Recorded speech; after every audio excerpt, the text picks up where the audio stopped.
નમસ્કાર દર્શક મિત્રો, બોડેલી નંબર 1 ન્યૂઝ ચેનલમાં આપનું સ્વાગત છે। હવે જોઈએ આજના તાજા સમાચાર। Chhota Udepur Bodeli breaking news.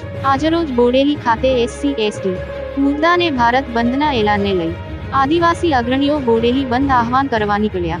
સવારના સવારે 9:30 વાગ્યા અરસામાં જ બોડેલી અલીપુરા બંધ દ્રશ્યમાન નજરે જોવાય છે। જુઓ બોડેલી નંબર 1 ન્યૂઝ ચેનલ।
અવનવા રોજબરોજના સમાચાર જોવા માટે જોતા રહો બોડેલી નંબર 1 ન્યૂઝ ચેનલ। અને જો આપે અત્યાર સુધી આ ચેનલને સબસ્ક્રાઇબ ન કરી હોય તો સબસ્ક્રાઇબ કરો અને શેર કરો।